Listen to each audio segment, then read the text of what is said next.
Dear student, मैं doctor Dipendra Kumar Sharma आपके अपने YouTube platform chemistry bye D Sharma से आपके साथ जुड़ा हुआ हूं।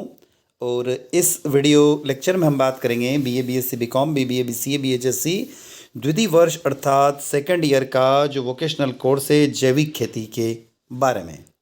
साथियों, हम देखेंगे इसके अंदर जैविक खेती का सिलेबस और महत्वपूर्ण प्रश्न यानी उसका पाठ्यक्रम और इम्पोर्टेंट क्वेश्चन। तो according to new education policy for MP college student, तो मध्य प्रदेश के कॉलेजों में पढ़ने वाले विद्यार्थियों के लिए नई शिक्षा नीति के अनुसार जो वोकेशनल कोर्स यानी व्यावसायिक पाठ्यक्रम जैविक खेती अर्थात ऑर्गेनिक फार्मिंग है, उसका सिलेबस क्या है और उसके महत्वपूर्ण प्रश्नों को हम लोग इस वीडियो लेक्चर के अंदर देखने वाले हैं। तो चलते हम सबसे पहले सिलेबस की ओर। आपको स्क्रीन पर यूनिट फर्स्ट दिखाई दे रही है, उसका नाम है कॉन्सेप्ट ऑफ ऑर्गेनिक फार्मिंग यानी जैविक खेती की अवधारणा। उसमें आपको पढ़ना होगा organic farming definition, concept, scope and important यानी जैविक खेती की परिभाषा, उसकी अवधारणा, कार्यक्षेत्र एवं उसका महत्व। सेकंड नंबर पे आपको पढ़ना होगा इसके अंदर pure organic farming definition, concept and benefits यानी शुद्ध जैविक खेती क्या है, परिभाषा, अवधारणा और उसके लाभ। उसके बाद दिया हुआ इंटीग्रेटेड फार्मिंग सिस्टम यानी एकीकृत कृषि प्रणाली, combination of organic and inorganic farming, mixing farming, जैविक एवं अकार्बनिक कृषि का संयोजन और मिश्रित खेती। नेक्स्ट और लास्ट जो दिया हुआ यूनिट फर्स्ट का topic concept of different cropping system in relations to organic farming यानी इंटर क्रॉपिंग सिस्टम एटसेट्रा, जैविक कृषि के संबंध में विभिन्न फसल प्रणाली की अवधारणा, अंतर फसल प्रणाली। तो ये थी आपकी यूनिट फर्स्ट जैविक खेती के सेकंड ईयर की। अब चलते यूनिट सेकंड की तरफ।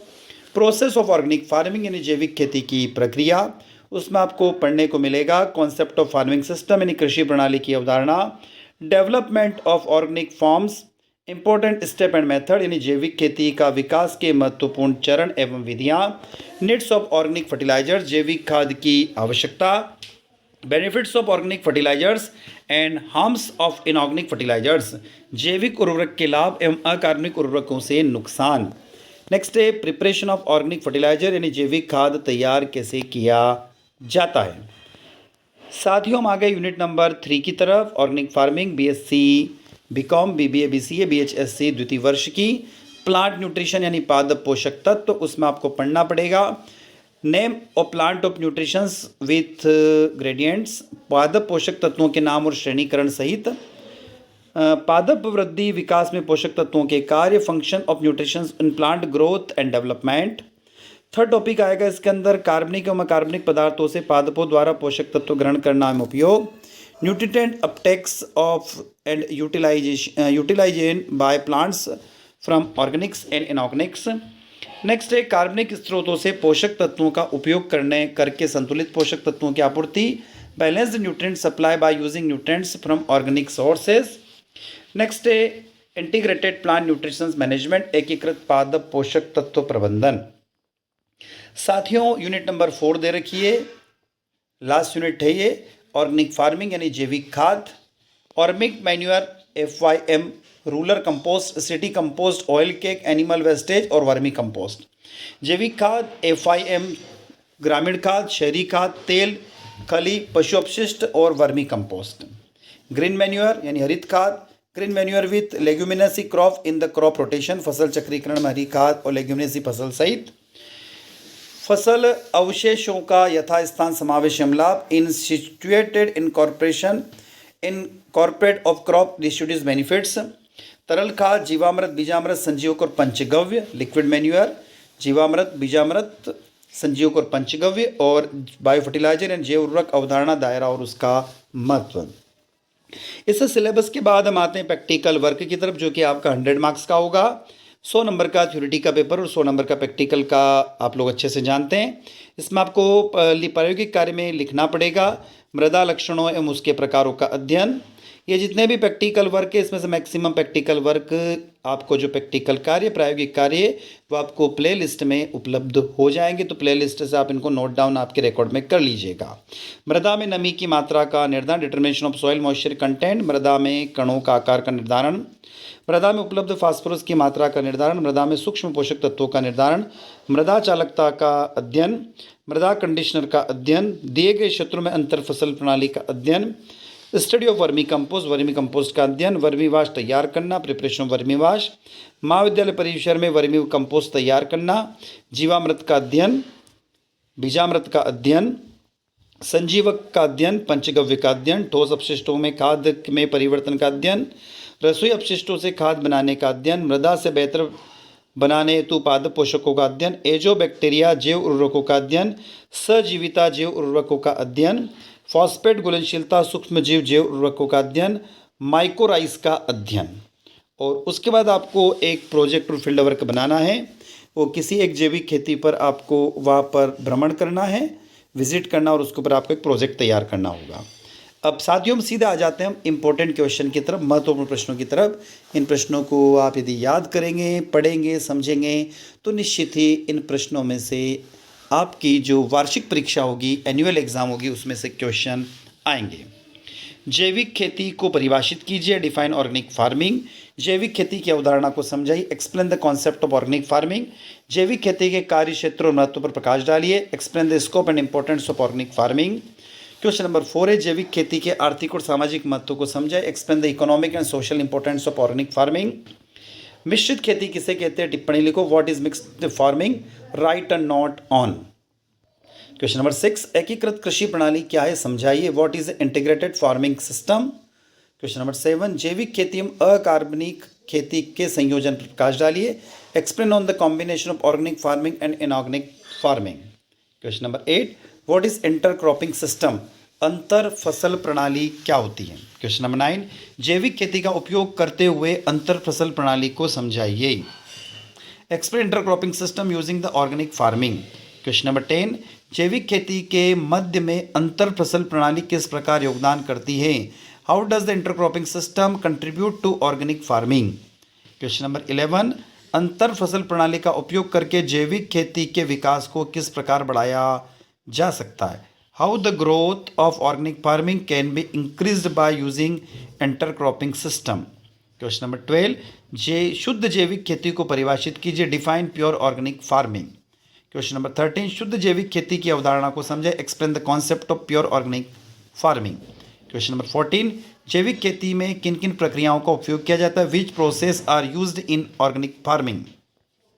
क्वेश्चन नंबर 15, वर्तमान समय में कृषि प्रणाली में जैविक खेती की आवश्यकता क्यों बढ़ गई है, why the need for organic farming has increased in the present time farming system. जैविक खेती के विकास के महत्वपूर्ण पदों को समझाइए, explain the important steps in the development of organic farming. 17, जैविक खेती के विकास में कौन कौन सी विधियां प्रयोग में लाई जाती है, टिप्पणी लिखो, write not on which the method of developed organic farming are used. भूमि की उर्वरक शक्ति को बनाए रखने के लिए जैविक खाद की आवश्यकता क्यों होती है, why organic manures needed to maintain the fertility of the land.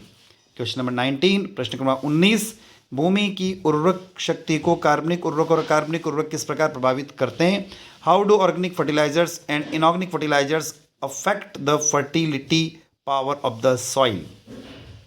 क्या अकार्बनिक उर्वरकों के प्रयोग से भूमि को नुकसान होता है, यदि हाँ तो कैसे। Where the use of inorganic fertiliser causes damage to the land if used, if yes how can be possible. Explain the method of preparation of organic manure, जैविक खाद तैयार करने की विधि को समझाइए।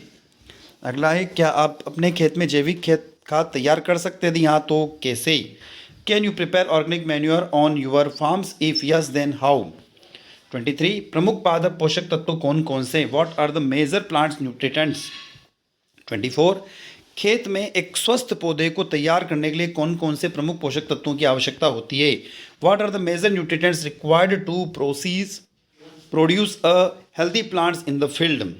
पादप पोषक तत्वों के नाम और उनका श्रेणीकरण समझाइए, explain the name of plant nutritions and their classification. पादप पोषक तत्वों को कितनी श्रेणियों में बांटा गया है, वर्णन कीजिए। Describe how many category of plant nutritions are divided into which series. किसी पौधे के विकास और वृद्धि के लिए पोषक तत्व की आवश्यकता होती है, क्यों। Nutrients are required for the growth and development of plant, why. Question number 28, पादप पोषक तत्वों के कार्यों को समझाइए। Explain the function of plant nutritions. 29, किसी पौधे के विकास को बढ़ाने के लिए पोषक तत्वों को कैसे प्रदान किया जाता है, how is the nutrition provided to enhance the growth of a plant. 30, कार्बनिक एवं अकार्बनिक पदार्थों से पौधों को पोषक तत्व किस प्रकार ग्रहण करवाए जाते हैं, how the nutrients from the organic and inorganic materials are absorb by the plants. कार्बनिक और अकार्बनिक पदार्थों से पौधों को पोषक तत्व ग्रहण कराने की विधि और उनके उपयोग को समझाइए। एक्सप्लेन द मेथड और absorption of nutritions by plants from organic and organic material and their use. 32, क्या कार्बनिक स्रोत से पोषक तत्वों को प्रदान किया जा सकता है, कि nutrients be provided from organic sources. कार्बनिक स्रोत से पोषक तत्वों का उपयोग समझाइए। Explain the use of nutritions from the organic source. 34, कार्बनिक स्रोत से संतुलित पोषक तत्वों की आपूर्ति कैसे की जाती है, how to supply balanced nutritions from the organic sources. एकीकृत पादप पोषक तत्व प्रबंधन प्रणाली पर टिप्पणी लिखो। Write a note on integrated plant nutrition management system. 36, निम्नलिखित प्रकार के जैविक खाद पर टिप्पणी लिखो। FIM खाद, शहरी खाद, तेल खाद, पशु अपशिष्ट और vermi compost. 37, what is green manure, हरित खाद क्या होती है। 38, फसल के चक्रीकरण में हरी खाद की आवश्यकता क्यों होती है, why the green manures is very important in crop rotation. 39, क्या लेग्यूमिनेसी फसल के द्वारा फसली चक्रीकरण किया जा सकता है, can leguminosae crop be used from crop rotation. 40, खेत के अंदर फसल अवशेषों को यथास्थान समावेश किया जाना लाभप्रद है क्या, यदि हाँ तो कैसे। Incorporation of crops residues in the field of beneficially, if yes how can be possible. निम्नलिखित प्रकार की तरल खाद पर टिप्पणी लिखो। Write the note of the following type of liquid manure, जीवामृत, बीजामृत, संजीवक और पंचगव्य। क्वेश्चन नंबर 42, जैव उर्वरक के उदाहरणों को समझे। Explain the concept of bio fertiliser. 43, जैव उर्वरक के महत्व पर प्रकाश डालिए। Explain the importance of bio fertiliser. 44, क्या जैविक उर्वरकों के उपयोग से खेत की उपज को बढ़ाया जा सकता है, can the yield of the farm be increase by the use of the organic fertiliser. वर्तमान समय में जैव उर्वरकों का उपयोग बढ़ गया, ऐसा क्यों। In the present time the use of organic fertiliser has increased, why is it. तो साथियों, ये थे हमारे सेकेंड ईयर के जैविक खेती यानी ऑर्गेनिक फार्मिंग का सिलेबस, प्रैक्टिकल का सिलेबस, थ्योरेटिकल सिलेबस और 45 इम्पोर्टेंट क्वेश्चन। तो साथियों, आई होप वीडियो आप लोगों को अच्छा लगा होगा। अच्छा लगता है तो वीडियो को लाइक करें, कमेंट बॉक्स में हमें कमेंट करके बताएं कि वीडियो आपको किस तरीके से मदद करेगा। यदि वीडियो अच्छा लगता है तो अपने दोस्तों तक शेयर अवश्य करें। चैनल पर नए हैं तो सब्सक्राइब करें और बेल आइकन को प्रेस करें ताकि हमारे चैनल के जो लेटेस्ट नोटिफिकेशन वाले वीडियो हैं वो आपको उपलब्ध हो सके।